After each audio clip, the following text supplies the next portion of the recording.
Audio Jungle. Welcome to PDR News.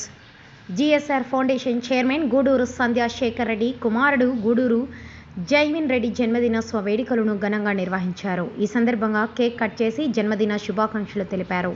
అనంతరం సంధ్యా శేఖర్ రెడ్డి మాట్లాడుతూ మా కుమారుడు జైవిన్ రెడ్డి పుట్టినరోజు సందర్భంగా భువనగిరి మండలం బస్వాపురం గ్రామంలో పక్షవాతంతో బాధపడుతున్న ఓ నిరుపేద కుటుంబానికి 2 నెలలకు సరిపడి 50 కేజీల రైస్ బ్యాగులతో పాటు నిత్యావసర సరుకులను మంగళవారం అందజేశామని అన్నారు. ఆ కుటుంబానికి నా వంతుగా సహాయ సహకారాలు అందించడం చాలా సంతోషంగా ఉందని ఆనందం వ్యక్తం చేశారు.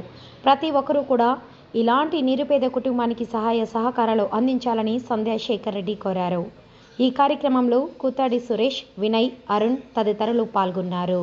ఫ్రెండ్స్, ఈరోజైతే నేను బాబు బర్త్డే సందర్భంగా ఒక వీడియో అయితే సుమన్ టీవీ వాళ్ళది చూసిన. ఇక్కడ బస్వాపురం విలేజ్, యాదాద్రి భువనగిరి జిల్లా.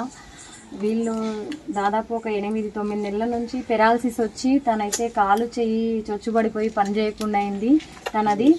ఆ పాప ఆటో నడుపుతున్నది. డాడీతో స్కూల్ వదిలేసి స్కూల్ మానేసి తండ్రికి సహాయపడుతుంది అనేసి న్యూస్ అయితే నేను బస్వాపురం విలేజ్ వాళ్ళ చూసిన. ఈరోజు నా కొడుకు బర్త్డే సందర్భంగా అయితే వాళ్ళకి ఏదో ఒక హెల్ప్ చేయాలనేసి నాకు దేవుడిచ్చిన దాంట్లో వాళ్ళ కుటుంబానికి ఒక నెల రోజులకు సరిపడా నీడ్స్ని అయితే ఇవ్వాలనుకున్నా. ఫ్రెండ్స్, నేనైతే ఇచ్చినాను. మీరు కూడా ఎవరైనా హెల్ప్ చేయాలి అనుకుంటే వీళ్ళకి యాదాద్రి భువనగిరి జిల్లా బస్వాపురం విలేజ్ నాకు కాంటాక్ట్ చేసినా పర్లేదు. డైరెక్ట్ వాళ్ళ నెంబర్ కూడా నేను వీడియోలో మెన్షన్ చేస్తా. మీరు ఎవరైనా మంచి మనసుతో వాళ్ళకి హెల్ప్ చేసే చిన్న పిల్లలు ఉన్నారు, వాళ్ళకి ఏది కరెక్ట్ ఇల్లు కూడా లేదు. ఇక్కడ చూసినట్లయితే పూట గడవడమే కష్టంగా ఉంది. మంచి హృదయంతో దాతలు ఎవరైనా ముందుకొచ్చి ఈ కుటుంబాన్ని ఆదుకోవాలని మనస్ఫూర్తిగా కోరుకుంటున్నాను.